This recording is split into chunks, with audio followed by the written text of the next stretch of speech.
Boa noite a todos, sejam bem-vindos à nossa casa, ao nosso lar. Hoje a gente vai falar um pouquinho sobre a infância na visão espírita. É um assunto bem complexo, um assunto extenso, então a gente vai falar um pouquinho, só a introduçãozinha, certo? Numa outra oportunidade a gente volta para continuar sobre esse tema, nos aprofundando em outras facetas, tipo filhos adotivos, filhos rebeldes, filhos com deficiência e a juventude. Hoje nós vamos falar sobre a infância na visão espírita em breves conceitos. O primeiro conceito que a gente tem que entender é que nós somos espíritos eternos, imortais, e a gente já viveu antes e vai continuar vivendo. Nesses termos, a gente tem que entender que a gente vive aprendendo, vive o tempo inteiro adquirindo conhecimento e experiências. Algumas boas, algumas ruins. E essas experiências, esse conhecimento, é utilizado para que nós evoluamos, né? Só que, como na nossa vida a gente aprende as coisas e depois a gente tem que pôr em prova, tem que pôr para exercer aquilo. Senão a gente realmente compreendeu, mas não aprendeu, certo? Então a gente não utiliza. Então você não aprendeu realmente, porque na hora que você compreendeu e aprendeu, você vai aplicar e você vai avançar.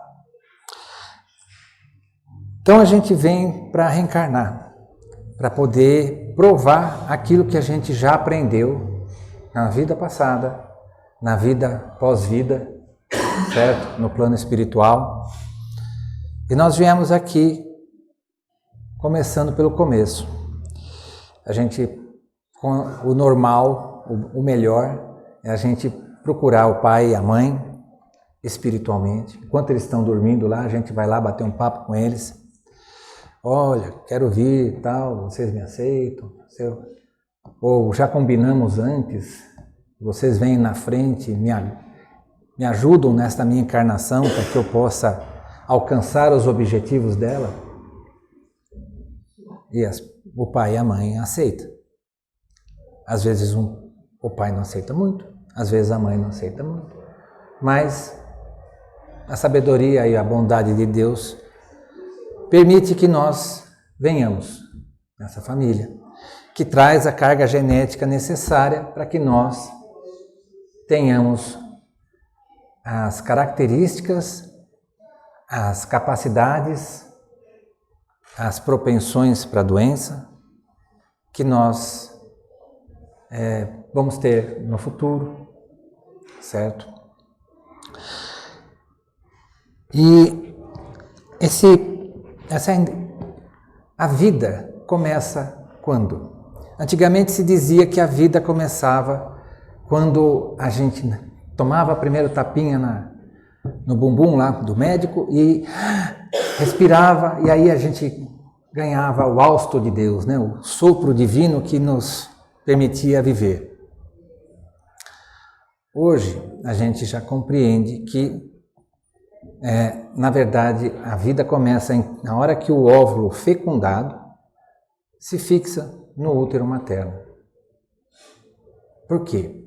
Nessa hora, o espírito que vai regressar, começa a misturar as energias dele com as da mãe. E ele vai regredindo o seu perispírito para o formato da criança. E vai fazendo um backup da sua consciência, daquilo que ele já aprendeu no inconsciente, e vai ficando com o disco zeradinho. Vem com a memória limpinha. Para quê? Para que quando ele tiver a experiência com os pais, ele possa aprender novamente, ou pela primeira vez, o que é ser amado, o que é ser respeitado, o que é o certo, o que é o errado.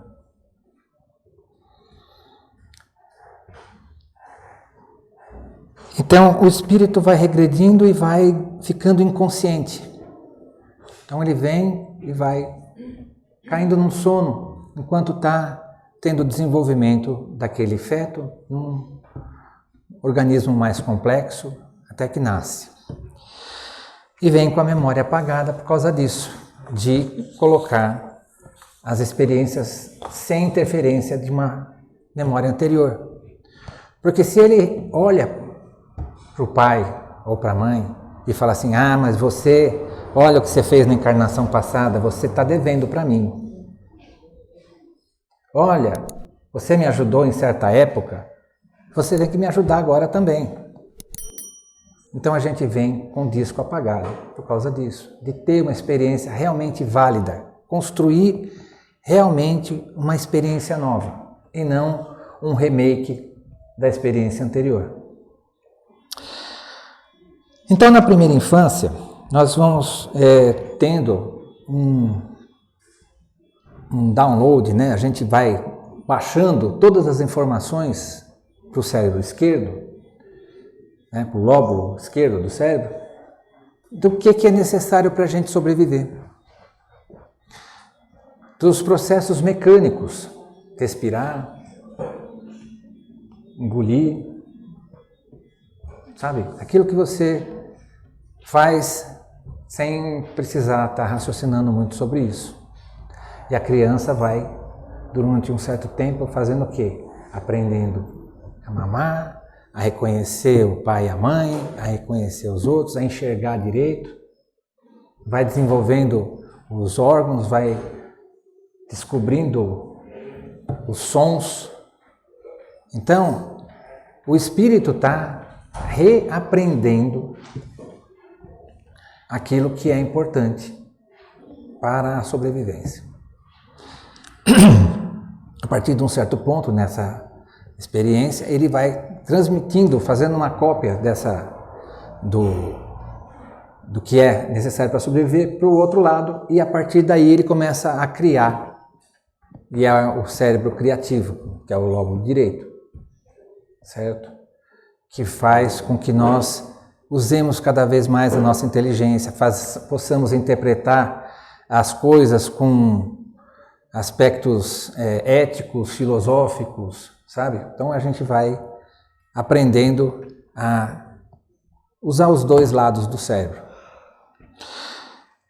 E nesse período da primeira infância, é a hora que os filhos observam atentamente a todo e qualquer ato dos pais, todo o aspecto moral e ético que os pais, e de caráter, né, que os pais apresentam.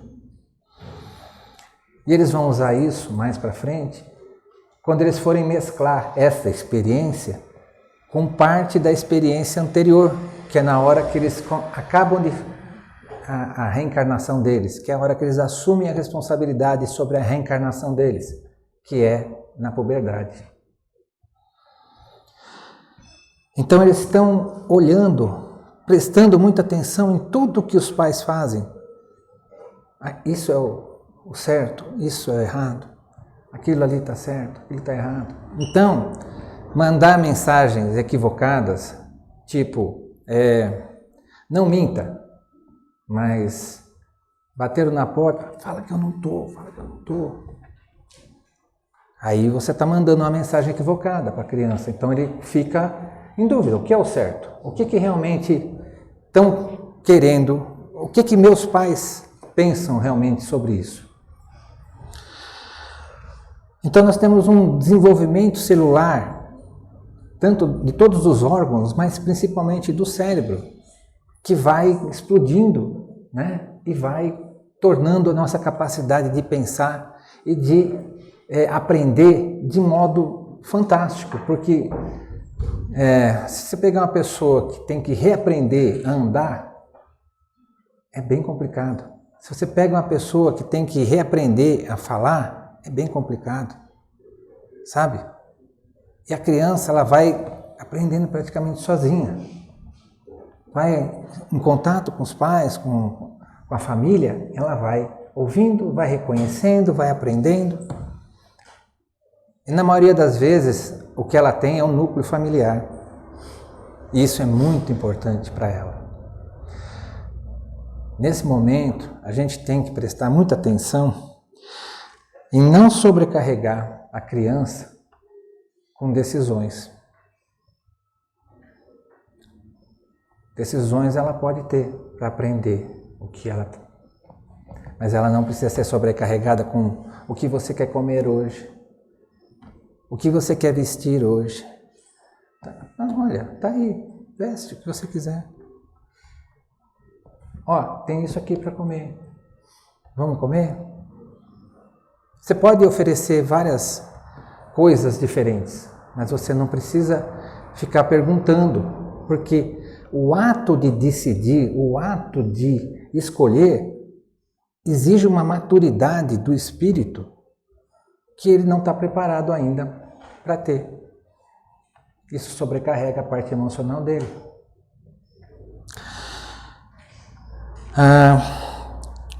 Nós como espíritos, a gente vai completando na primeira infância a nossa reencarnação, a gente vai acabando de tomar posse do nosso corpo, sabe? Então a gente vai aprendendo, aquilo vai se desenvolvendo, a gente vai descobrindo as coisas cada vez mais. Na hora que a gente passa lá dos 3 anos até os 7 anos, a gente tem o quê? Um desenvolvimento constante da consciência de si e dos outros. É a hora que ele vai socializar, que ele vai compartilhar experiências e vai conviver com adultos e outras crianças. Nessa hora, muita gente dá um companheiro muito ruim para a criança, que é o celular. A criança pode ter o celular? Pode. A criança deve ter o celular? Deve. Só que não deve ter só o celular como companheiro. Porque quando eu era pequeno, o pessoal falava que a babá eletrônica era a televisão. Porque o pessoal ligava na TV e a criançada ficava encantado lá e ficava na frente da televisão, sentado. Aí o pessoal gritava, vai ficar cego, vai mais para trás. Para que pôs nesse volume? Certo? Quem tem um pouco mais de idade sabe o que eu estou falando. E aí, hoje, a gente tem isso na mão. E é uma variedade absurda de coisas que podem chegar por aí. Coisas boas, coisas ruins. Muitos pais acham que isso é ser moderno. Ser moderno é conviver. Ser moderno é acompanhar o crescimento da consciência do filho, da filha, certo? É sentar junto para tomar um café com a família e conversar. Ninguém está no celular. Perguntar como é que foi o dia, como é que foi a noite. Se lembra da Zefinha, se lembra do João, que morava em tal lugar. Esse momento de compartilhar com a família torna a pessoa mais completa, torna a pessoa mais amável, porque ela está recebendo atenção e ela está compartilhando da convivência dos adultos. Mas a criança não tem que estar exposta aos conflitos da sociedade. Não, ela não precisa. Ninguém precisa colocar o Datena, o resto ali que tem e pôr para eles assistirem. Mas ela pode compartilhar assim, olha, hoje nós estamos passando por tal situação. Nesse momento a gente não tem condições de comprar tal brinquedo. Ou nós não temos condições de dar um iPhone. ou nós não temos condições de viajar para o Hopi Hari. Vai. Ser honesto com a criança nessa fase é muito importante para que ele aprenda a ser honesto na vida e a enfrentar os problemas de frente. Fazer ele se sentir parte do esforço de solucionar o problema. O que precisa para colaborar? Vai lá, estuda, se dedica, né? Se alimenta direito, se comporte, seja educado com os mais velhos, com seus amiguinhos. Se a gente passa esses valores, eles vão carregar isso para quando for na juventude, o momento em que eles vão ter que assumir a responsabilidade da encarnação deles. A responsabilidade completa, porque daí para frente, tudo que eles vão usar é aquilo que eles aprenderam para trás. Fora aquilo que eles aprenderam em outras oportunidades, bom e mal. Por isso que as crianças são maravilhosas, são lindinhas, são umas joinhas quando são pequenininhas, depois elas vão ficando crianças espertinhas, encantadoras e tal, e viram crianças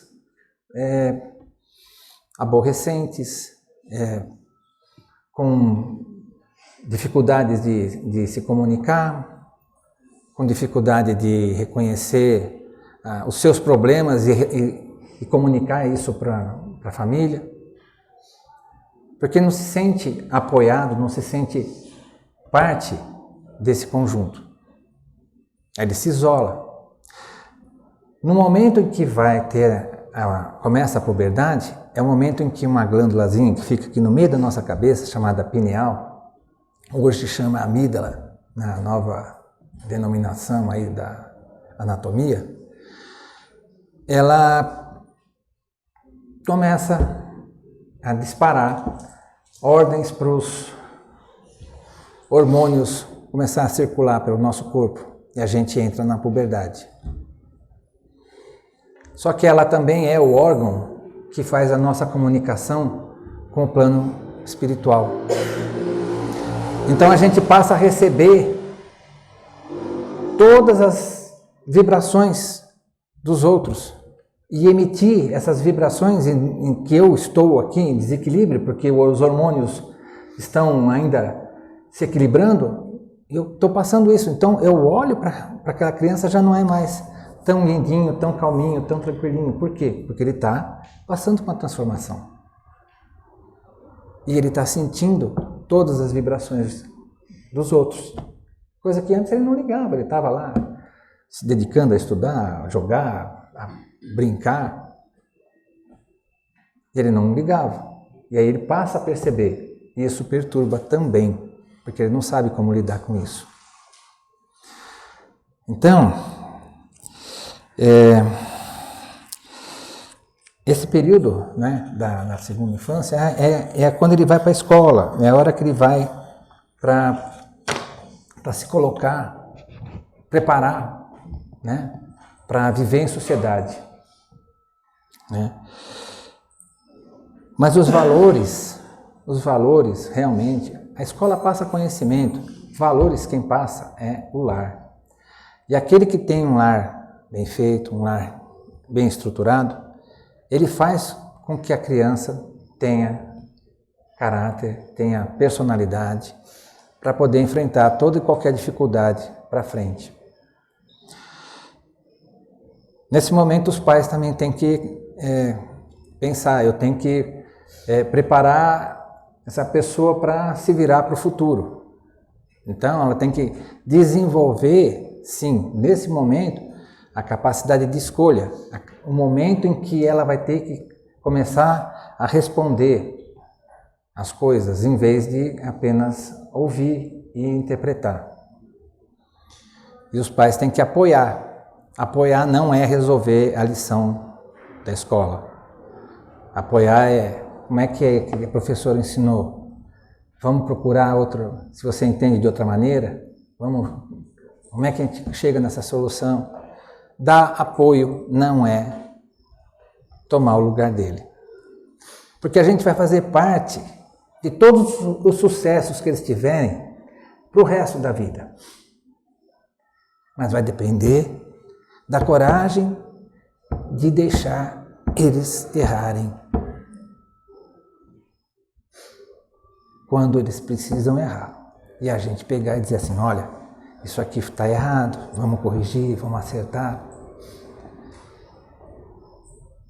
Com as pequenas coisas a gente constrói as grandes.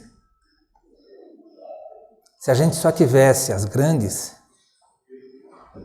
seria impossível de fazer as coisas. Porque a gente tem que dar um passo depois do outro para depois aprender a correr. Certo? Ninguém começa correndo. E como dizia, uma vez eu estava assistindo um programa do Silvio Santos, o Beto Carreiro foi lá, e ele falou uma coisa assim, que ele dizia que o pai dele dizia para ele, que a gente não tropeça em rochedo, a gente tropeça em pedrinha. São as pequenas coisas que derrubam a gente. Aquilo que a gente vai falsear o pé é na pequena coisa. Se eu não tiver o equilíbrio, a certeza de que se eu tiver um momento de desequilíbrio, eu vou ter o apoio, eu vou ter uma rede de pessoas que me amam, que me querem para seguir em frente, eu vou tomar escolhas erradas, eu vou me sentir muito solitário. E daí para frente é só para baixo. Então, às vezes, com tudo isso, a pessoa se sente muito, muito, muito triste. Mas é dele. Às vezes é de experiências anteriores em que ele cometeu muitas bobagens e agora aquilo está pesando no espírito dele. Mas é depois da puberdade.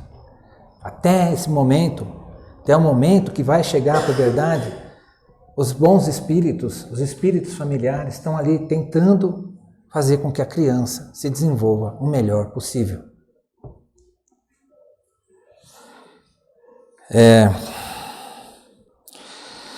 Todos nós, como eu falei, quando a gente veio, nós trazemos experiências anteriores, mas elas estão lá embotadas, estão lá apagadas. Aparecem as crianças que a gente chama de gênio, que vai lá e começa a tocar piano, sabe desenhar, então, mas o que são essas daí? São aquelas que estão tendo acesso por algum motivo, às vezes até para convencer os outros da encarnação de que ela teve uma outra vida e ela aprendeu a falar isso daí, fazer isso daí. Tem gente que fala palavras complicadas, tem gente que fala em línguas diferentes. São pessoas que têm, dentro do seu acesso, né, capacidade de pegar um pouco mais daquilo que já aprenderam na oportunidade anterior. Então, a infância é, no momento, aquilo que traz para nós a oportunidade da reencarnação, a oportunidade de começar direito, sabe? Desta vez eu estou falando da infância ideal, estou falando da infância que a gente quer para os nossos filhos, certo? Uma outra oportunidade a gente vai falar de crianças problema, certo? De crianças com deficiência e necessidades especiais agora, né? E crianças com pais adotivos, certo? Não cabe no nosso tempo essa conversa. Então, a gente fica por aqui, agradeço a atenção de todos vocês.